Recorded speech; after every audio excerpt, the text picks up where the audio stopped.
Oftentimes the HK style mag release comes under fire, and I attribute that to three different things. First off, a little information about it. This is a paddle style magazine release. It's activated by pushing down on that paddle. See it moving right there. Now typically if you hand a 1911 guy or a Glock guy or anything with a push button magazine release, they'll be quick to call this magazine release inferior, and I completely disagree, but I'm going to try to explain what I think the thought process is of the guys that pick these, that make that jump to that conclusion. First is when a Glock 1911 guy or Springfield XD guy picks up one of these pistols, first thing they'll do if they want to try to drop the magazine release is reach to where it typically is on their gun, which will be about right there. And then when it's not there, they'll think, well, that's a negative because it's not in the place that I'm used to. Then they'll try to reach further and try to do it with their thumb, which they can't get to, and they have to rotate their grip around the gun in order to drop it with their thumb. And then there's another negative thing. They can't reach it with the thumb is what they usually use. And then on top of that, it's not a push button, it's a push down. So immediately there's three things about this that are considered to be inferior to the particular firearm they're used to. Now I've grown to absolutely love this magazine release because I don't use my thumb. And typically there are three different ways to use this style magazine release. First, if you have bigger hands, you can get away with using that thumb. I can't reach it with mine. I use my middle finger, and I'll show it with the left hand, using the middle finger. And some people can use their trigger finger, which I have a little problem doing. I suspect that you have to have slightly smaller hands to use that trigger finger.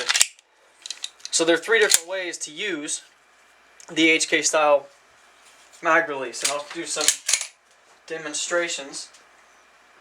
I don't claim to be a professional mag changer or anything, but the first way using the slide release, and then the second way using the slingshot of the slide,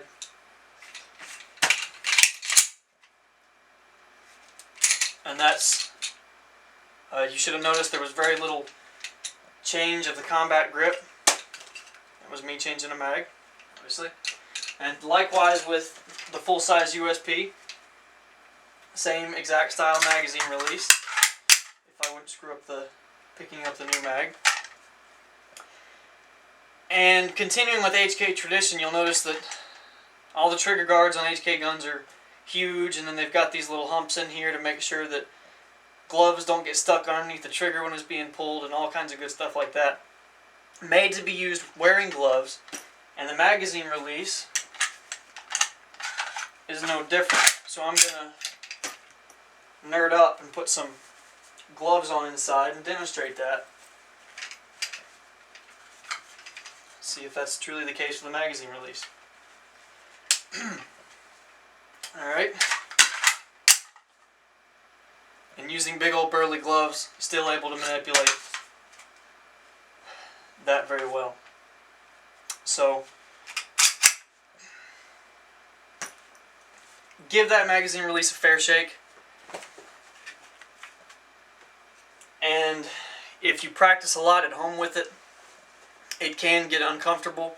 There are no aftermarket larger magazine releases available for any of HK's guns. I think they increased the size of the release lever on the P30 and the HK45 and such, but that's about all I can think of. Be safe.